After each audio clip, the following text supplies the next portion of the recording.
नमस्कार।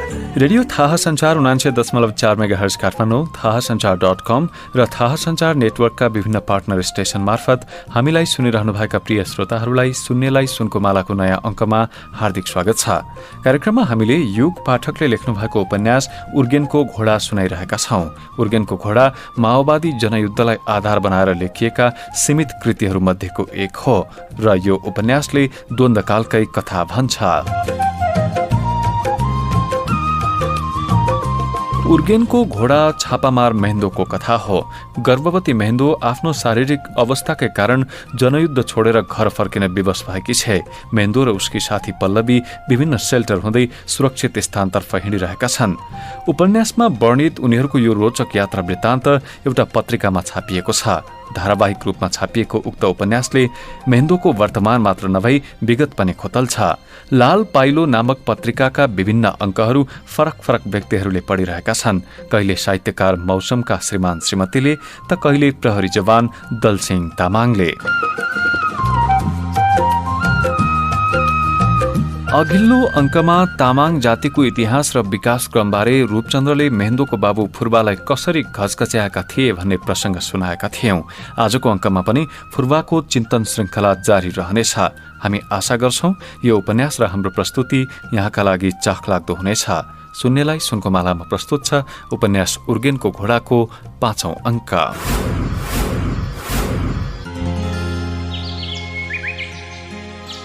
एक दिन एउटा गोरा विदेशीसँगै सहरिया छाँटको तामाङ युवक इचोङ आइपुग्यो। इचोङको जान्ने सुन्ने भनेकै फुर्बा भएकोले सबैले उनीहरूलाई फुर्बाकै दैलो देखाइदिए। उनीहरू फुर्बाको घर आइपुग्दा ऊ करेसाबारीमा खनिराखेको थियो। फुर्बा तामाङ राङ्नुन हिन्न, अर्थात् फुर्बा तामाङ तपाईँ नै हो भनेर आगन्तुक सहरिया युवकले तामाङ भाषामै सोध्यो। फुर्बा तसी मुन्याम हो किन होला भन्दै उनीहरूतिर फर्कियो। गोराले उनीहरूको तामाङ भाषाको प्रश्नोत्तर पक्कै बुझेको थिएन, तर उसले लासो भनेर अभिवादन गर्यो र मुस्कुराएर फुर्बालाई हेरिरह्यो। हजुर, म पासाङ गोले हुँ। उहाँ चाहिँ विदेशबाट तामाङको इतिहास खोजबिन गर्न भनेर नेपाल आउनु भएको। हामी याम्बु वरिपरिका तामाङ गाउँहरू घुम्दै घुम्दै अहिले त इचोङ नै आइपुग्यौँ। अब तपाईँले यहाँका ताम्गा गान्बाहरूसँग भेटाउन सहयोग गर्नु पर्यो। हेर्नुहोस्, यतैतिर कुनै डाँडामा पुरानो दरबारको भग्नावशेष पनि छ भनेर सुनेका छौँ। त्यहाँसम्म पनि हामीलाई पुर्याइदिनु पर्यो हजुरले। पासाङले ढिलो नगरिकन सबै कुरा बतायो। यता पासाङको कुरा सुनेर फुर्बाको हृदयमा बिजुली चम्कियो, आकाश गडगडायो र पानीका थोपा टप्कन थाले। उसलाई कुनै अद्भुत चीज फेला परे झैं लाग्यो। उसको गालामा परेको गहिरो घाउको खत समेत चम्किलो भएर आयो। पासाङले त्यो चमकलाई स्वीकृति सम्झियो र गोरालाई टाउको हल्लाएर काम बनेको संकेत गर्यो। गोराले फेरि शिर निहुर्याएर लासो भन्यो। फुर्बाले पनि टाउको झुकाएर लासो फर्कायो। अब गाउँमा आएको पाहुनालाई सहयोग गर्न के को गाह्रो हजुर, फुर्बाले भन्यो। तत्कालै उसले सोध्यो पनि, अनि तामाङहरूको इतिहास खोज्न हिँड्नु भएको रहेछ, कति फेला पर्यो त? फुर्बा करेसाबाट कान्लो उक्लिएर आँगनमा पुग्यो र उनीहरू पिँढीमा बसे। अब याम्बु वरिपरि तामाङहरूको बाक्लो बस्ती छ, तर चाहिँ सबै भिर पहरामा। हेर्नुहोस्, अब उहाँसँग हिँड्दा हिँड्दै मैले पनि सिकेका कुराहरू चाहिँ कापीमा टिपेको छु। तामाङ जाति हेर्नु धेरै पहिले सभ्य जाति रहेछ, धेरै चिजको विकास गरेको रहेछ। तामाङहरूको देश पनि रहेछ, तर पछि चाहिँ सबै गुमाएपछि अनकन्टार भिर पाखामा पुगेछन्। उनीहरू लडाकु थिए, धनुर्विद्यामा पोख्त थिए, धातु पत्ता लगाएर तरबार बनाएका थिए, खेतीपाती र व्यापारको विकास गरेका थिए। अल्लोको रेसाबाट लुगा बनाउने सिप थियो, सबै थोक राम्रो थियो। तर खसहरूसँगको लडाइँमा हारेपछि उनीहरू बुख्याचाले धपाएको काग जस्तो भाग्न थाले र भाग्दा भाग्दै सभ्यता संस्कृति सबै गुमाउँदै गए। हाम्रो पुर्खाको इतिहास पनि लेखिएन, लेख्ने कोही हुँदै त भएन। पासाङले तामाङ भाषामा यी कुराहरू बयान गरेको थियो। फुर्बा अवाक भएर सुनिरहेको थियो। गोराले टाउको हल्लाएर सुन्दै सिगार सल्कायो र मग्न भएर नाकले धुवाँ फाल्न थाल्यो। अनि तामाङलाई ग्ले मोबाइल हिँड्न? फुर्बाको मङ्गोलियन आँखामा विस्मय भरिएको थियो, जो सोधिरहेको थियो कि तामाङका राजा पनि थिए। तामाङलाई ताम्सालिङ मोबाइल भा। तामाङको आदिभूमि ताम्सालिङहरू थिए। तामाङहरूको कबिला राज्य थियो। अझै पनि केही तामाङ राजदरबारको भग्नावशेष भेटिन्छ। घिसिङ राजाको दरबार त इचोङकै नजिकै छ अरे। त्यही खोज्न त हामी आएको, पासाङले भन्यो। फुर्बाको जिज्ञासा पासाङलाई खूब स्वादिलो भइरहेको थियो। धेरै कुरा जानेको अनुभूतिले उसलाई बेला बेला उत्तेजित पार्थ्यो, तर उसले यस्तो जिज्ञासु श्रोता पहिले कहिल्यै भेट्टाएको थिएन। गोरासँग हिँड्दा हिँड्दै उसले ताम्सालिङ राज्यहरूको इतिहास लिपिबद्ध गरिसकेको थियो। उसले सुटुक्क तामाङ भाषामा पाइए जति कुरा लेख्ने पनि गरेको थियो, किनभने गोरा आफ्नो अनुसन्धान अरूले टिपेको मन पराउँदैनथ्यो। उसले डायरी लेखेको भनेर ढाँटेको थियो। तामाङ केटोले कुनै चलाखी गर्ला भन्ने विश्वास पनि गोरालाई थिएन। तामाङ जातिको मानव विकासको अनुसन्धान गर्ने क्रममा उसलाई तामाङहरूको सोझोपनले सबैभन्दा धेरै प्रभाव पारेको थियो। फुर्बाको परिवारमा एक प्रकारको रौनक आयो। महेन्दो गोराले दिएको चकलेट चुस्दै उसको कैलो दारीलाई आश्चर्यपूर्वक हेरिरहेकी थिए। उसको भाइ उनीहरूकै वरिपरि ललिपप हातमा लिएर घुम्दै थियो। ऊ पनि आजकल स्कुल जान थालेको थियो। फुर्बाका केटाकेटी स्कुल जान थालेपछि इचोङका अरू केटाकेटीहरू पनि स्कुल जान थालेका थिए। महेन्दोले प्राथमिक विद्यालयका 5वटा कक्षा पार गरिसकेकी थिए र 1.5 घण्टाको बाटोमा पर्ने माध्यमिक विद्यालय जाँदा उसको भुइँमा खुट्टा हुँदैनथ्यो। उसको श्यामा पिन्बा अर्थात् गुन्यू चोलो अघिल्लो महिनामा भइसकेको थियो। किशोरी लक्षणले उसको हिँडाइमा लचक, आँखामा गोप्य इशारा र गालामा लज्जाको लालीमा थपेको थियो। उन्नत हुन थालेको आफ्नो छातीमा पटक पटक हेर्न मन लाग्ने उमेरको उमङ्गले उसलाई कायल पार्ने गर्थ्यो। श्यामा पिन्बा हुने घरेलु समारोहको दिन ऊ रङ्गी चङ्गी लुगा लाएर सेतो नैनसुतको पटुका कम्मरमा बाँधेर सानी दुलही जस्तै देखिएकी थिए। निधारमा आमा बाबाले लगाइदिएको आशीर्वादको टिको, सपक्क पछाडि कोरेर चुल्ठो बाटिएको कपाल र आँखामा बैंस फुट्न लागेको रहस्यमयताले उसको सुन्दरता अझ उजिल्याएको थियो।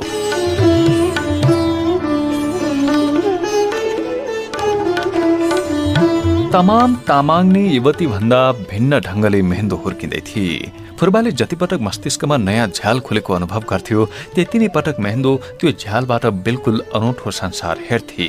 उसलाई पनि फुर्बाको पीडा, उत्तेजना अनि रहस्यमय खोजले व्याकुल तुल्याउँथ्यो। किशोरी उमेरका तरङ्गले जति गुरुत्वको प्रभाव उत्पन्न गर्थ्यो, लगभग त्यति नै गुरुत्वको प्रभाव उसको हृदयमा आवाका हरेक नयाँ कुराले पार्ने गर्थ्यो। फुर्बा पनि प्रत्येक पटक आफूले महसुस गरेको नयाँ कुराको उत्तेजना झुप्रोमा भूकम्पको कम्पन पैदा गर्दै सुनाउँथ्यो।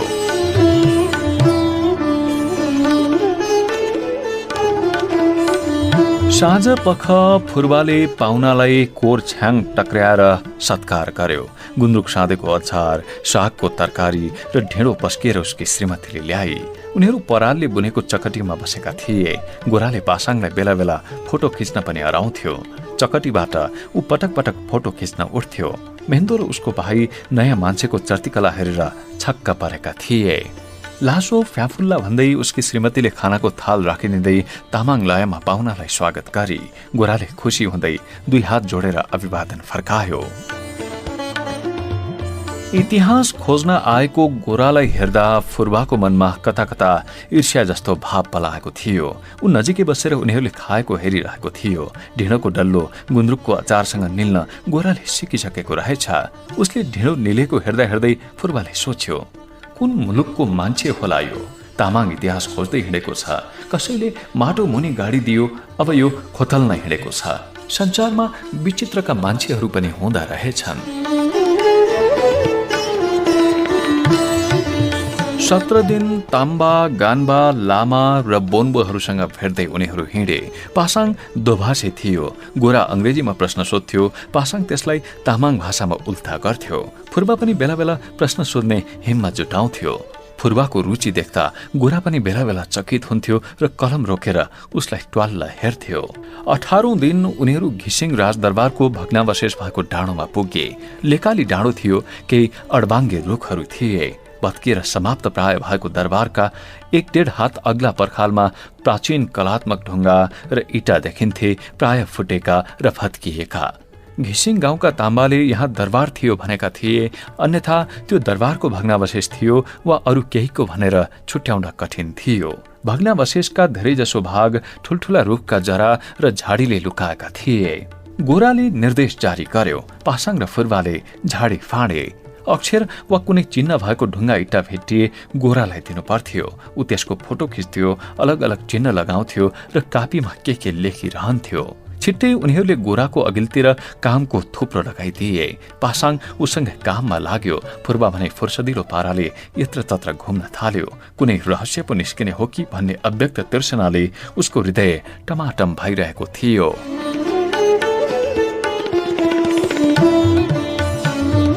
भग्नावशेष अग्लो डाँडाको टुप्पोमा थियो। ऊ दरबारको पछिल्लोतिरको भाग जस्तो लाग्ने ठाउँमा पुग्यो। गोरा र पासाङ अझै इट्टा ढुङ्गाको थुप्रोमै व्यस्त देखिन्थे। त्यहाँबाट सिधै देखिने अर्को डाँडोमा बसेको बस्ती इचोङ थियो। उसले चिनिहाल्यो। त्यसैतिरबाट बाक्लो कुहिरो उड्दै आयो र ऊ सहित भग्नावशेषलाई छपक्कै छोप्यो। कुहिरोले बोकेको ओसको गन्ध उसलाई फरक महसुस भयो।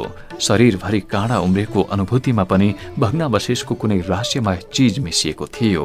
आफू भग्नावशेषमा उभिएको चेतना अत्यन्तै बाक्लो भयो र फुर्बालाई रिङ्गटा लाग्न थाल्यो।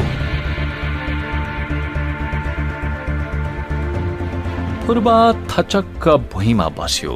रुखको फेद रहेछ, दुख्यो उसलाई। तर त्यो दुखाइ तत्कालै बिलाइहाल्यो। उसलाई चारैतिर सेतो घोडा हिनहिनाएर दौडिरहे झैँ लाग्न थाल्यो। नेपथ्यबाट घोडा हिनहिनाएको र दौडिएको उग्र स्वर आइरहेको थियो।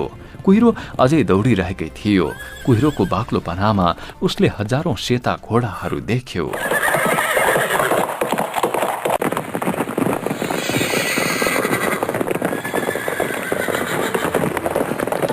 फुर्बा पासाङले बोलाइरहेको थियो।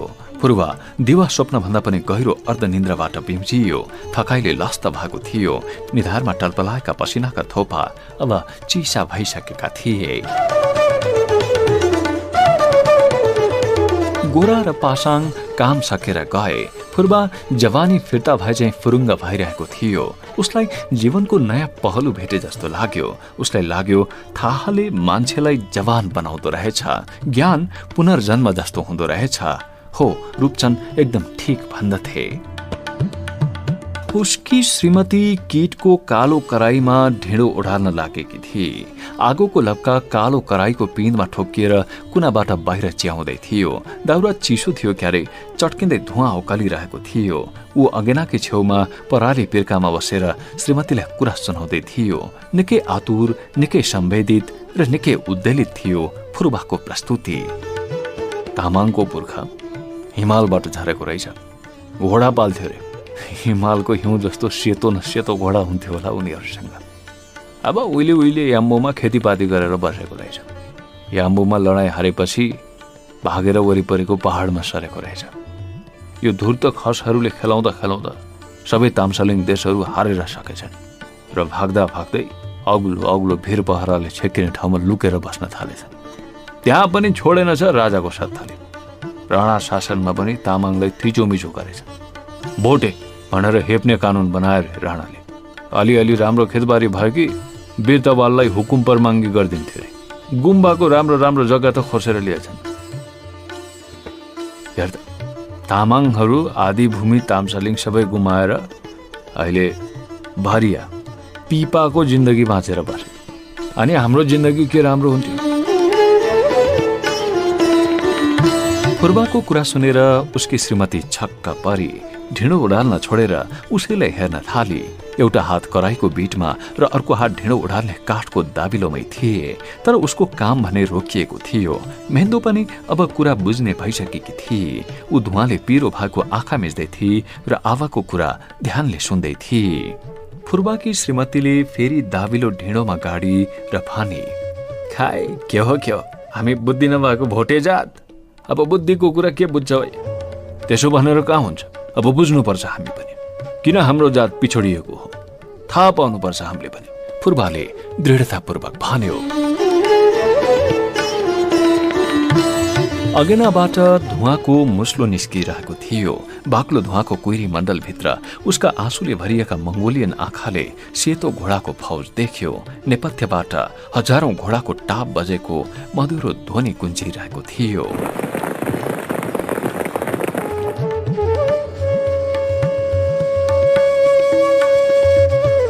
मधुरो स्मृतिको छालमा ढलपलाइरहने त्यो छायालाई उसले भव्य मूर्तिमा उतारी छाड्यो।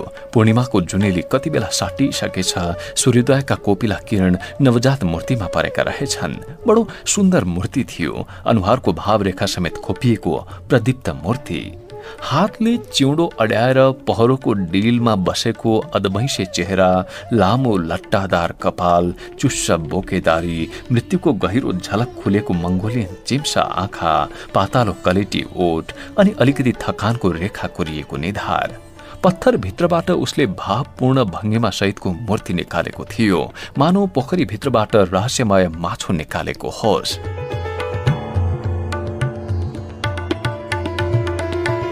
सोनाम मूर्तिलाई हेरेर ट्वाल्ल पर्यो।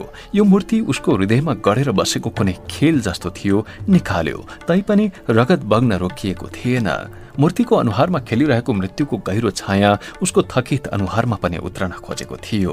ऊ स्मृतिको त्यो संसारमा पुग्न सकेको थिएन जहाँबाट तैरिँदै तैरिँदै त्यो मूर्ति उसको मनको सबैभन्दा संवेदनशील तहमा टेक्न आइपुगेको थियो। मानौ नशालु गाँजाको भव्य तालमा उसले ठूलो पत्थरबाट लाखौं अनावश्यक चोइटा उब्काएको थियो। उसको मनमा भयानक भूकम्पका कैयौं धक्का आए र गए पनि। धरती कम्पायमान भयो। फूलहरू हाँगाबाट खसे, सुके र पत्कर भए।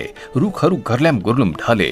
भवनहरू चकनाचुर भए। शहर खण्डहर भयो। गाउँहरू पुरिएर त्यहाँ नयाँ बिरुवा पलाउन लागे।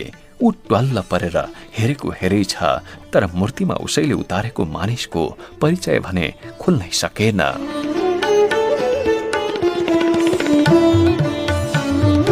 1, 2, 3 गर्दै 7 दिन बिते। न त उसको मनको भुइँचालो शान्त भयो, न त मूर्तिले आफ्नो परिचय दियो। बरु गाउँभरि विस्मयकारी हल्ला फिजियो। मूर्तिको भव्यता भन्दा धेरै पुर्खाको प्रेतात्माको चर्चा गाउँमा व्यक्त भयो। सबै गाउँले सोनामलाई पुर्खाको प्रेतात्माले पक्रिएको डरलाग्दो विश्वासले विस्मित हुन पुगे।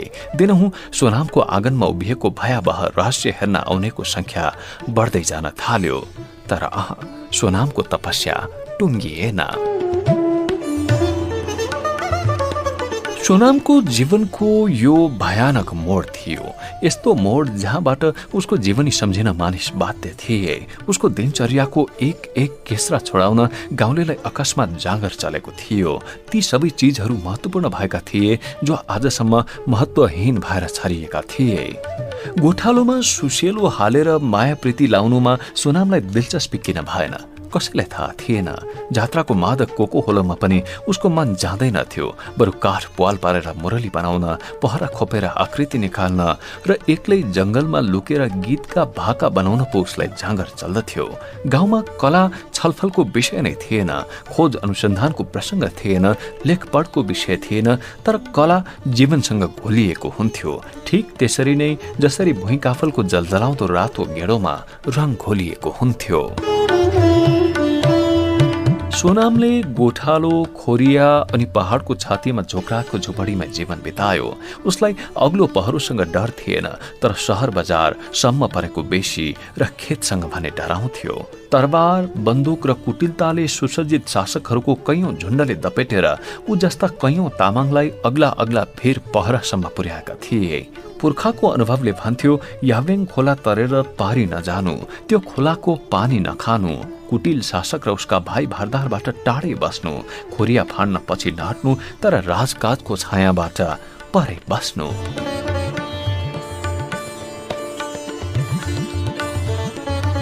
सोनामको कलाकारिता पनि भिर पहरामै प्रस्फोटन भयो। त्यतै हुर्कियो र त्यतै समाप्त भयो। तर उसले बनाएको ढुङ्गाको त्यो मूर्ति कहिल्यै मरेन।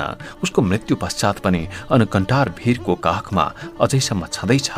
35 नाग्दा ननाग्दै सोनामलाई बुढ्यौलीले छोयो। 40 काट्दा नकाट्दै मेहमे भन्न थाले केटाकेटीले र 45 पुग्दा नपुग्दै भिरबाट लडेर उसको मृत्यु भयो। उसका सपनाहरूले कहिले नजिकैको अग्लो भिर नागेर पर जाने हिम्मत गरेनन्, किनभने पूर्वजले यावेङ खोलामा निरन्तर बगिरहेको पुर्खाको रगत नागेर जाँदा अनिष्ट हुने भन्ने विश्वास छोडेका थिए। प्रत्येक तामाङ गाउँका निम्ति नजिकै कुनै न कुनै याफेङ खोला हुन्थ्यो र उनीहरू सकेसम्म त्यो खोला नाग्दैनथे। परदेश जानेहरू, बसाई सर्नेहरू, तल तल झर्नेहरूले धेरै पछि मात्रै बेसीसम्म पाइलो राख्ने हिम्मत गरे। शासक र शासकका भाइ भारदार, मुखिया, जमिनदारले दुःख दिएर खेद्दै उनीहरूलाई भिर पहरामा पुर्याएका थिए। किनभने उर्वर जमिन, खेत र बेसीमा पसारिएका अब्बल बारीहरू लुटेरै उनीहरू शासक, भाइ भारदार, मुखिया र जमिनदार हुनुको प्रमाण दिन्थे। ताम्बाहरू सुनाउँथे भिर पहरामा खुसी खुसी जीवन बाँच्न उनीहरूले छिट्टै सके र त्यस्तै चलन चलाए।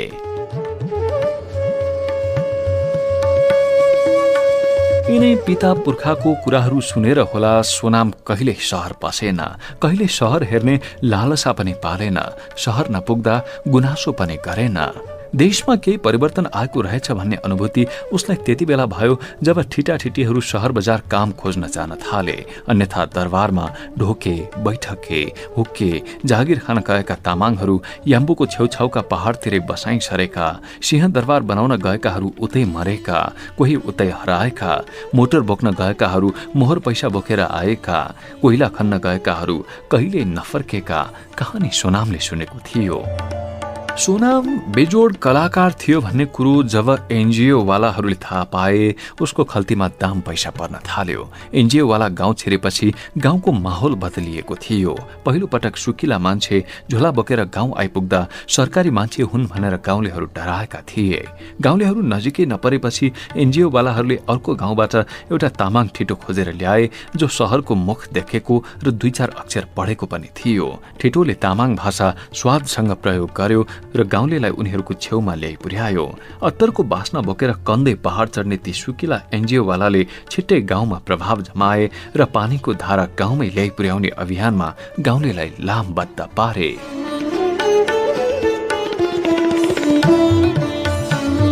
सोनामले उनीहरूप्रति कहिले चासो राखेन। मुसुक्क मुस्कुराएर निर्दोष र छल कपटविहीन लासो मात्र गर्यो। तर उनीहरूमध्ये कसैले छिट्टै के पत्ता लगायो भने गाउँको सबैभन्दा अग्लो टाकुराको झोपडीमा बस्ने कुनै मान्छे मूर्ति बनाउन खप्पिस छ। कलाको व्यापारिक मूल्य राम्रैसँग थाहा पाएको त्यो व्यक्ति सुलुत्त परेको अग्लो, गोरो, खाइलाग्दो र निकै उज्यालो थियो। ऊ एक दिन पसिना चुहाउँदै स्यास्या र फ्याफ्या गर्दै उकालो चढ्यो र सोनामको झोपडी अघिल्तिर टुप्लुक्क आइपुग्यो। सुरिलो धुन भरिएका काठका मुरली, किसिम किसिमका आकृति कुँदिएका चट्टानका मूर्ति फेला पारेर ऊ दङदास भयो र भन्यो सोनामलाई कि दाइ, तपाईँ त ठुलो कलाकार हुनुहुँदो रहेछ।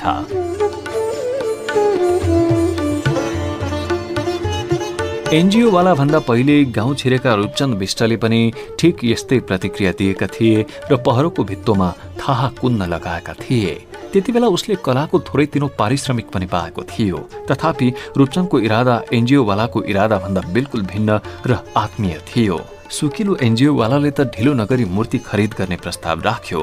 उसले थाहा पाएन त्यो प्रस्तावमा अन्तर्निहित अर्थ के थियो, तर हृदयका भावलाई ढुङ्गा कोतरेर प्रकट गर्ने सोनामले उसको प्रस्ताव यसकारण स्वीकार गर्यो कि त्यो प्रस्तावभित्र पैसाको सुगन्ध मिसिएको थियो। गाउँकै ठिटोलाई भरिया बनाएर उसले मूर्ति लैजान थाल्यो र हरेक मूर्तिका निम्ति उसले चिताउँदै नचिताएको पैसा पनि दिन थाल्यो। यसरी छिट्टै सोनामले निकै अर्डर पाउन थाल्यो। फोटोहरू पाउन थाल्यो जसलाई हेरेर उसले मूर्तिमा फोटोको मान्छे उतार्नु पर्थ्यो। तर उसलाई कहिले थाहा भएन ती मूर्ति सहरको कुन कुनामा ठड्याइन्थ्यो र मूर्तिमा कुँदिएका अनुहार कुन ख्याति प्राप्त मान्छेका हुन्थे। उसका छोराछोरी स्कुल जान थाले। उसको घरमा राम्रा भाँडाकुँडा र त्यस्ता चिजबिज आइपुगे जसबारे उसले कहिले थाहा पाएन। गोठालो जान छोडेर ऊ मूर्तिहरू कुद्न थाल्यो। बाँकी जे परिवर्तन उसको घरमा भित्रेका थिए ती सबै उसको जेठो छोरोको नेतृत्वमा भित्रेको थियो।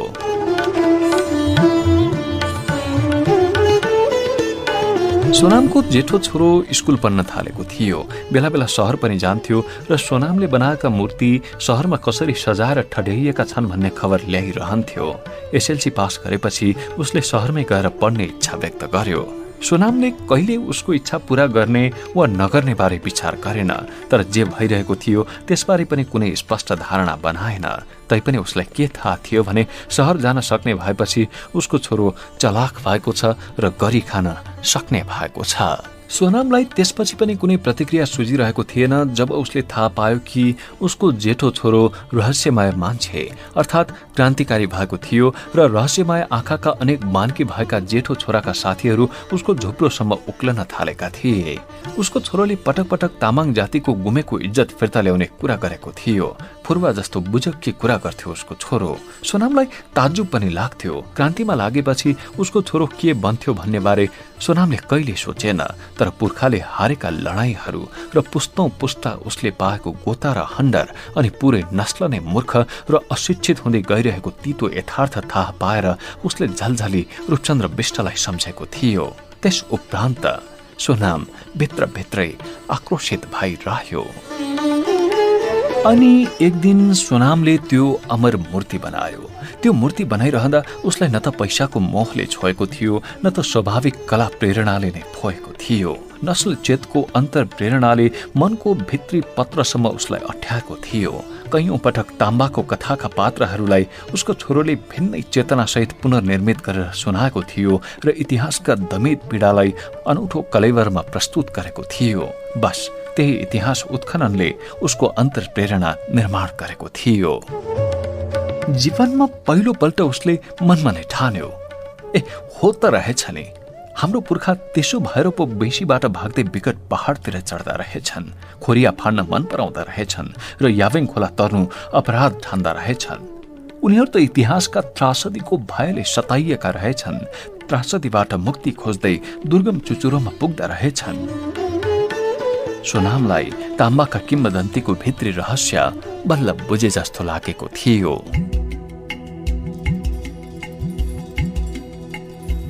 महान कलाकार थियो सोनाम वाइबा। उसले ढुङ्गा कुद्ने औजार आफै बनाएको थियो। पल्लो गाउँका यामबहादुर विश्वकर्माको आरणमा यामबहादुरसँगै लागेर उसले फलाम पिटेको थियो। आफ्नो कल्पनामा निर्मित आकारमा ढलेको फलामका चुच्चा औजार र हथौडा बोकेर फर्कँदा ऊ सीमाहीन खुसीको अलौकिक आनन्दमा चुल्लुममा डुबेको थियो। त्यो मूर्ति हृदयमा उब्जिसकेपछि उसले खोला किनार र पहराका चेपमा उत्कृष्ट ढुङ्गा खोज्न मात्र 21 दिन बितायो। तर उसलाई कुनै ढुङ्गा जचिरहेकै थिएन।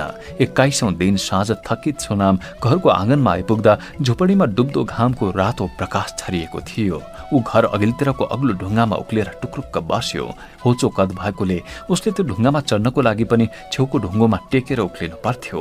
ऊ मूर्तिको लागि आवश्यक पर्ने ढुङ्गाकै बारेमा गम खाइरहेको थियो। आफै बसेको ढुङ्गामा हतौडाले ट्वाक्क ट्वाक्क हिर्काउँदै सोचमग्न भएको उसको अनुहार क्षणभरमै आकाशमा त उज्यालियो। दिक्दारीको लेश मात्र पनि बाँकी रहेन, किनभने उसलाई एकाएक महसुस भयो ठिक त्यही ढुङ्गामा लुकेको रहेछ उसको स्मृतिमा उदाएको त्यो धुमिल मूर्ति।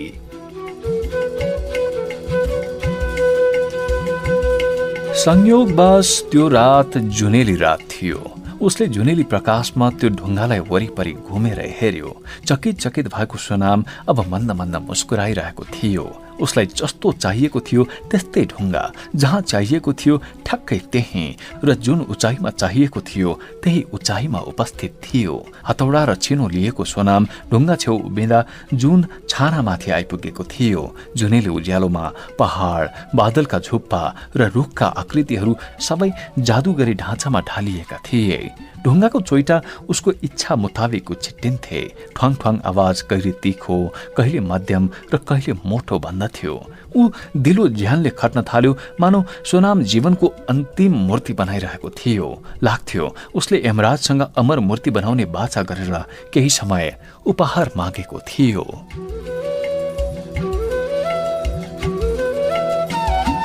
अन्ततः ढुङ्गा भित्रबाट सारा आवरण फालेर मूर्ति प्रकट भयो। जिउँदो जाग्दो मूर्ति, इतिहासको त्यो झलक जो सारा कथा एउटै दृश्यमा भन्न चाहन्थ्यो। उदास चेहरामा गहिरो विद्रोहको भावसँगै मृत्युको छाया सलबलाइरहेको, विष वृक्षमा फलेको स्वादिलो फल भर्खरै चाखे जस्तो, मृत्युसँग साक्षात्कार हुनु पूर्वको रहस्यमय क्षण जस्तो।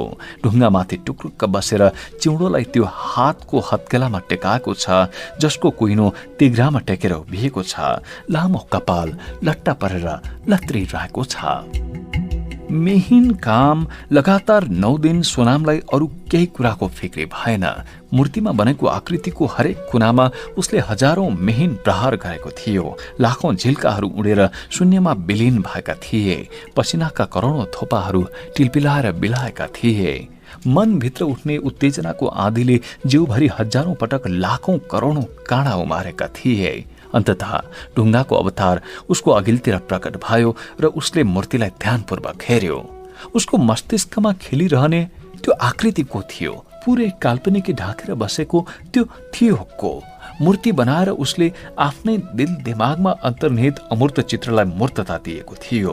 आफैभित्र डुबिल्की लगाएको थियो। आफैभित्र चलमलाइरहने भावनालाई आकार दिएको थियो र सुदूर जीवनको संस्मरणलाई स्वरूप प्रदान गरेको थियो। मूर्ति हेरिरहँदा सोनामलाई भूत, वर्तमान र भविष्य माझको दूरी समाप्त भए झैं लाग्यो। आफन्तको लामो लर्को भक भक उम्लिरहेको पानीको पोखरीमा हम फालेर आत्मदाह गर्न लाइन लागे झैं लाग्यो। फेरि पोखरीमा मूर्ति डुब्यो र क्रमशः पग्लँदै हाडहरू देखा पर्यो। बाफ उडिरहेको पानीमा मूर्तिबाट निस्किएको रगत फैलिँदै गयो र क्षणभरमै पोखरीबाट डरलाग्दो दुर्गन्ध उड्न थाल्यो। ऊ चिच्यायो तर कसैले पनि सुनेन। बरु मूर्तिबाट छुट्टिएको कंकाल पोखरीको सतहमा देखा पर्यो अनि केही बेरमा टुक्रा टुक्रामा विभाजित भएर पोखरीभरि छरपष्ट भयो। आहत सोनाम मूर्ति अघिल्तिर उसै गरी बसेको थियो जसरी मूर्ति स्वयं बसेको थियो, हत्केलामा चिउँडो अड्याएर। सोनामकी श्रीमती र छोराछोरी भयग्रस्त मनोदशाले घरको काम सम्हालिरहेका थिए। फुर्बा दिनहुँ सोनामलाई फकाउने प्रयत्न गर्दै असफल भइरहेको थियो। महेन्दो आवासँग हरेक दिन आउँथे र चकित चकित सोनाम काकालाई हेरिरहन्थे। काकीलाई काममा सघाउँथे, कुखुरा बाख्राको स्याहार गर्थे र कुनै गहिरो रहस्यको छाप बोकेर साँझ घर फर्किन्थे।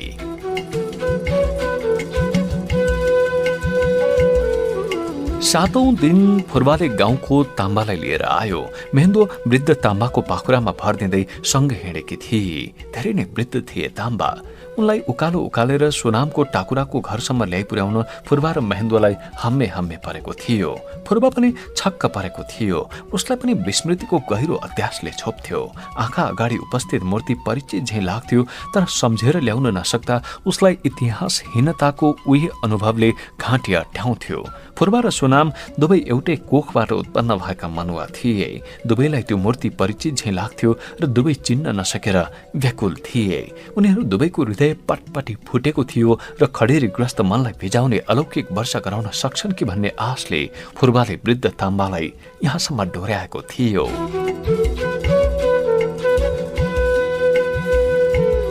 ताम्बा नाताले उनीहरूका काका थिए। उनको इज्जत र ज्ञानको अघिल्तिर 10 गाउँका तामाङहरू नतमस्तक थिए। ताम्बाले सुनाएको इतिहास जिउँदा जाग्दा किंवदन्तीले सुशोभित हुन्थे। ताम्बाको इतिहास लिखत थिएन, मौखिक कथा कुथुङ्ग्रीहरू थिए। त्यसैले तामाङहरूले विश्वास गर्ने यावेङ खोला निश्चित भौगोलिक दूरीभित्र छेउछाउको जुनसुकै नदी पनि हुन सक्थ्यो। ताम्बाहरूले इतिहास जोगाएका थिए। सबैभन्दा अप्ठ्यारो भिरपाखा, सबैभन्दा सुदूर जीवन, सबैभन्दा अनकन्टार गाउँमा पनि वंशावली र इतिहासका टुक्रा टाक्री सँगालेर राखेका थिए। ताम्बा नाताले महेन्दोका मेमे थिए। स्याँ गर्दै उकालो चढेका ताम्बा मूर्ति देख्न साथ चकित चकित परेर टक्कर रोकिए। मानो उनी स्वयं मूर्तिमा रूपान्तरित भएका थिए। उनी मूर्तिको जति नजिक जान्थे उति उनको अनुहारमा भाव परिवर्तन हुँदै जान्थ्यो। मूर्तिको ठीक अघिल्तिर उभिएपछि ताम्बाले एकपटक पछिल्तिर फर्केर सोनामलाई हेरे, फुर्बालाई हेरे, महेन्दोलाई हेरे अनि अद्भुत रहस्यको गाला मुसारे झैं मूर्तिको गाला मुसार्न थाले। उनका वृद्ध ओठमा रुन्चे मुस्कानको क्याउरा फुलेको थियो। ताम्बाको मुखमुद्रा देखेपछि सोनामको अनुहार पनि उज्यालियो। उसले चिउँडोबाट हात हटायो अनि ताम्बा काका छेउ उभिन पुग्यो। फुर्बा र महेन्दो वृद्ध ताम्बालाई एकहोरो हेरिरहेका थिए। एक हुल कर्याङकुरुङ हल्ला गर्दै उनीहरूको ठिक मास्तिरबाट उडेर गयो। सोनामका श्रीमती र छोराछोरी झोक्रा र पिँढीमा बसिरहेका थिए। उनीहरूको मनमा कुनै डरलाग्दो प्रेत छाया थियो। अरू कुनै रहस्यले उनीहरूलाई छोएको थिएन। काका, मेरो छाती पोलेर खप्नु भएको छैन। यो मूर्ति मैले मेरै हृदय भित्रबाट निकालेर बनाए, तर चिन्नै पो सकिन। तपाईँ त सबैले मानेको ताम्बा। ल भनिदिनुहोस् त काका, मैले कसको मूर्ति बनाए? सोनामले निरीह र थकित स्वरमा सोध्यो। ताम्बा हल्का मुस्कुराए र सोनामलाई टाउकोमा प्रेमपूर्वक मुसार्दै भने, यो तिमीहरूको आबा हो, यो तिमीहरूको आबा हो। तँ जन्मिने बेला याम्बुमा शङ्ख दरबार बनाउन खटिएको थियो। छातीमा रगत जमाएर फर्क्यो र गाउँमा आएर मर्यो। छातीमा रगत जमाएर फर्क्यो र गाउँमा आएर मर्यो।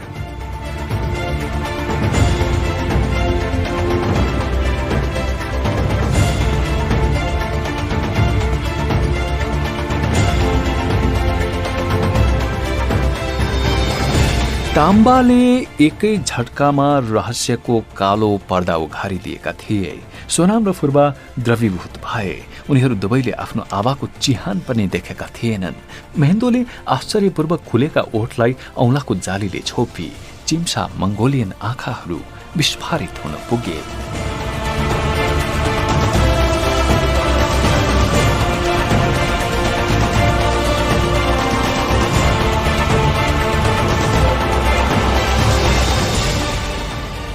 बेलरी जाजान मोबालम जो त्यति बेला सानै थिइस्।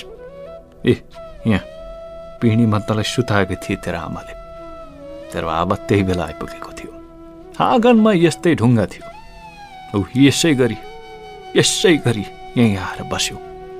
ताम्बाले मूर्तिलाई देखाउँदै त्यो दृश्य बयान गरे, जुन दृश्यले सोनाम र फुर्बा दुवैलाई गहिरो दुःखको अनुभूति भइरहेको थियो।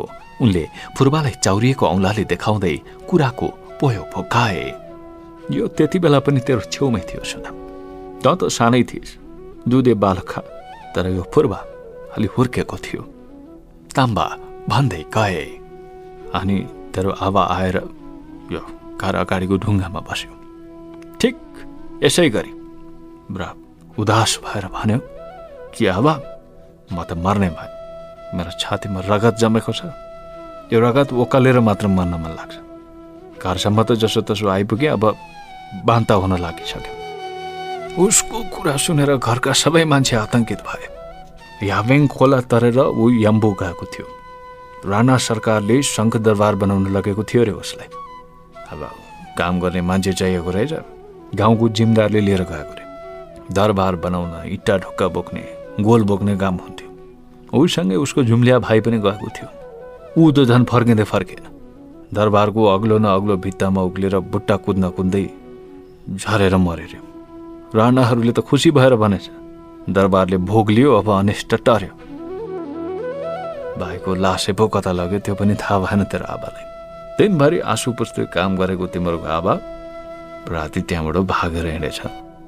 उसलाई दरबारमा बस्ने राणाजीहरूको क्रूरता र हृदयहीनताको आभास भइसकेको थियो। उसको पनि छाती पोलिरहेको थियो। बेला बेला खोक्दा रगतै थुक्थ्यो रे।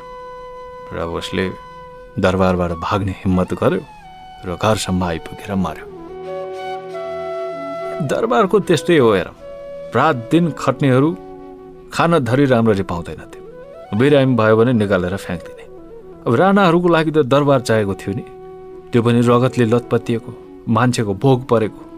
त्यही दरबारले खायो तिमीहरूको बाउलाई। ताम्बा भावुक भएर मूर्तिमा एकोरिए। हावाको एक झोक्का हुत्तेर आयो र उनको मैलो चिथरा परेको दौराको फेर हल्लायो। उनी आश्चर्यचकित भएका थिए।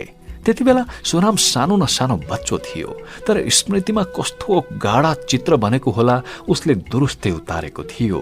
याम्बुबाट प्राणको अन्तिम त्यान्द्रो बचाएर आएको सोनामको बाबु उसकै आँखा अघिल्तिर ढुङ्गामाथि झोक्राएर बसेको थियो र केही बेरमै रगत हलहल्ती बान्ता गरेर आँगनमा पल्टिएको थियो। उसले आफ्नो कथा छोटकरीमा भन्न मात्र समय पायो।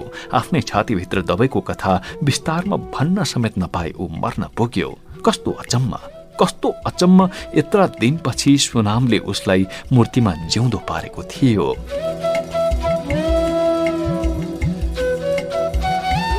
फुर्बा र सोनाम गहिरो रहस्यको कुवाबाट बाहिर निस्किए। तैपनि अव्यक्त पीडाले उनीहरूको छाती पोलिरहेको थियो। शङ्ख दरबारको काल्पनिक चित्र सोनामको हृदयमा रक्ताम्य भएर ठडियो, रगतको ढलफलाउँदो थरहरा जस्तो। यता फुर्बाको हृदयमा भने अस्पष्ट विद्रोहको तरबार चम्कियो। त्यो चमकबाट एउटा सेतो घोडा निस्केर बेतोड दौडेको अनुभूतिले फुर्बाको रक्तचाप बढ्न थाल्यो। हृदयमा सेतो हुन्डरी मचियो। त्यही बेला ताम्बाले भने, यहाँ सुन, अब तिमीहरू दुवैजना मिलेर आबाको नाममा एउटा माने बनाऊ। उसको आत्मा चाहिँ अतृप्त छ अझै। ताम्बाको वृद्ध आँखाको गहिरो कोषमा आँसुको पोखरी बन्न लागेको थियो। ताम्बा पनि किम्बदन्तीबाट इतिहासको क्रूर दहमा झरेका थिए। सोनामले श्रीमतीलाई अरायो, ए माया, सगुन टक्र्याउ, ताम्बालाई, दाजुलाई, सबैलाई आज आबाको अन्तिम संस्कार गर्नुपर्छ, साँच्चीकैको अन्तिम संस्कार। सुनामको बोली रुन्चे रुन्चे सुनियो। आँखामा आँसुका थोपा टलपलाइरहेका थिए। उसले मूर्ति बनाउने क्रममा उकाएका चट्टानका टुक्रा एक एक गरेर बटुल्यो। उसले किन त्यसो गरेको थियो कसैले बुझेको थिएन, तैपनि मेन्दुले टुक्रा सम्हाल्न मद्दत गरी। टुक्राहरू एकै ठाउँमा थुपारेर उसले भन्यो, यो आबाको अस्तु हो।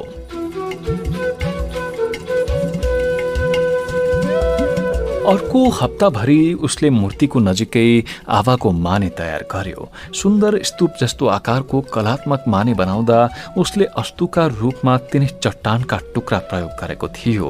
मानेको अघिल्तिर उभिएर उसले संकल्प गर्यो। त्यो मौन संकल्प उसैले मात्र थाहा भयो। दिनहरू बिते, चराहरू आएर मानेमा बसे र गीत गाए।